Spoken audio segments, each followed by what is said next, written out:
আসসালামু আলাইকুম, ওয়াহাই Japan YouTube চ্যানেলে আপনাদের সবাইকে স্বাগতম। আজকে আমি যে টপিকটা নিয়ে কথা বলবো সেটা হচ্ছে যে অটোমোবাইলে যারা পড়াশোনা করেছেন স্যানমনে বা তাঙ্কি দাইকাকুতে, তারপরে তারা কোন কোম্পানিতে জয়েন করলে আপনাদের জন্য সবচেয়ে ভালো হবে। দেখেন, আসলে বাংলাদেশ থেকে যারা এই কমেন্টগুলো করে থাকে যে ভাই জাপানে যাওয়ার পরে আমি ল্যাঙ্গুয়েজ স্কুল শেষ করার পরে আমি যখন আবার সেনমন বা তাঙ্কি দাইগাকু যেটাকে বলি আমরা, সেটা যখন করব দেন আমরা কোন কোম্পানিটাতে জয়েন করলে ভালো একটা সার্ভিস পাবো বা একটা ভালো স্যালারি পাবো, ভালো একটা বোনাস পাবো, সুযোগ সুবিধা পাবো, এই যে বিষয়টা থাকে, এটা দেখেন আপনি জাপানে যেই কোম্পানিটাতেই জয়েন করেন, যদি অবশ্যই সেটা ব্র্যান্ডেড হইতে হবে। ব্র্যান্ডেড ছাড়া যে কোম্পানিগুলো আছে প্রাইভেট, সব কোম্পানি প্রাইভেট, এখানে সরকারি কোনো কোম্পানি নেই, কিন্তু নন ব্র্যান্ডেড যেগুলো আছে যেমন হচ্ছে মিক্সিং কোম্পানি, এখন যেই ব্র্যান্ডগুলো মোটামুটি দেখা যায়, বিগ মোটর আছে, উইকেয়ার আছে, তারপর হচ্ছে আরিয়েরি, অনেক কিছু কোম্পানি আছে, ছোট ছোট বিভিন্ন নামে গ্যারেজ টাইপের কোম্পানি আছে, হ্যাঁ।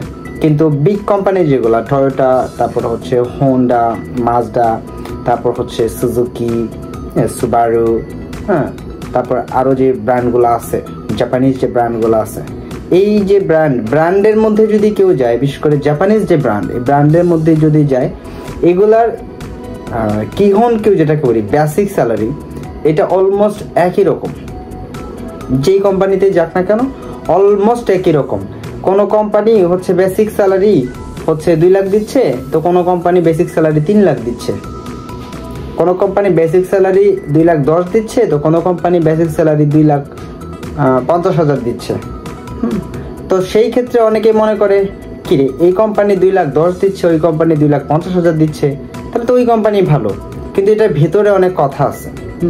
যেমন যে কোম্পানিটা 2,10,000 দিচ্ছে বা যে কোম্পানিটা 2,50,000 দিচ্ছে, এই যে 40 মান টাকার মানে 40,000 টাকার হেরফের, এই 40,000 টাকা কোথায় তারা, বা 40,000 ইয়েন যেটাকে বলি আমরা, টাকায় বলছি, ইয়েন হবে, এটা কোথায় এরকম হেরফেরটা হচ্ছে? এটা মূলত যারা জাপানে থাকে তারাই বুঝতে পারবে যে এটা কোথায় টানা হেঁচাটা হয়। যেমন কিছু কিছু ক্ষেত্রে কিছু কিছু কোম্পানি এটা ওই বেসিক স্যালারির সাথে অ্যাড করে দেয়। যেমন হচ্ছে আপনার ফ্যামিলির তেয়াতে বলে, ফ্যামিলির যে বেনিফিট, ওখানে ধরেন 10,000 টাকা দেয়। তারপর হচ্ছে বাচ্চা কাচ্চা যদি থাকে সেখানে 10,000 টাকা দেয়। তারপর হচ্ছে আপনার যে জাপানের যে নিকিউ জিদোসা সেবি শিকাকু যেটাকে বলি আমরা, মানে ডিজেল ও গ্যাসোলিনের লাইসেন্স, এটার জন্য 2টার জন্য 2 মান দেয়, তো 4 মান টাকা এখানে বেশি। ওইটা প্লাস করে বেতন হচ্ছে 2,10,000, আর এখানে হচ্ছে 40,000, এই হচ্ছে 2,50,000। এটা প্লাস করে তারা হচ্ছে ওখানে একেবারে বেসিক স্যালারিতে এটা বলে দেয় যে 2.5 লক্ষ টাকা দেওয়া হবে। আবার যে কোম্পানিটা 2,10,000 বলছে, ওখানে যায় ওইটা আলাদা আলাদা আসে, যে তার বেতন হচ্ছে 2,10,000, বাট এগুলো আলাদা আলাদা আসবে অলমোস্ট, কিন্তু ভিতরের খবর একই রকম। ভিতরের খবরটা অলমোস্ট একই রকম। তারপর আপনার যাতায়াত ভাড়া থাকবে, বাৎসরিক 2টা বোনাস থাকবে। কোনো কোম্পানি হচ্ছে 8 লাখ দেয়, কোনো কোম্পানি হচ্ছে, হ্যাঁ, এইখানে একটা বিষয় আছে যে এই বোনাসের ক্ষেত্রে কিছু তারতম্য থাকে। যেমন এ কোম্পানি আপনাকে 8 লক্ষ টাকা দিচ্ছে, বা বি কোম্পানি আপনাকে 8.5 লক্ষ টাকা দিচ্ছে, সি কোম্পানি আপনাকে 9 লক্ষ টাকা দিচ্ছে। এইটা কিছু কোম্পানি বেসিস বেশি কম থাকতে পারে। যেমন আমি যে নাম বলবো না, আমি যে কোম্পানিতে জব করি, আমি এ পর্যন্ত আমার যে বোনাসটা আসছে, আমাকে যেটা বলছে তার থেকে কম আসছে। ধরেন আমাকে বলছে 5 টাকা আসবে, কিন্তু আমি প্রথমবার ঢুকেই দেখলাম যে ওখানে আমার 4.5 টাকা আসছে, বা পরের বার যখন আমি পারফরমেন্স ভালো দেখাইছি তখন আমার 5 টাকা আসছে। তো 5 টাকা যে বলবে, তো ধর যে টাকাটা বললো আপনাকে যে এই টাকাটা আসবে আপনার, তো সেই ক্ষেত্রে সেই টাকাটা নাও আসতে পারে। ওখানে ওই কিছু পয়েন্টস আছে যেগুলো যদি আপনি ভালো মতো না পর্যবেক্ষণ করেন তাহলে বুঝতে পারবেন। ওখানে কিছু পয়েন্টস আছে যেটা আপ অ্যান্ড ডাউন হইতে পারে আপনার পারফরমেন্সের উপরে। তো আমি যখন প্রথম ঢুকছি তখন তো আমার ওইভাবে পারফরমেন্স ছিল না, সো যে কারণে আমি কম পাইছি।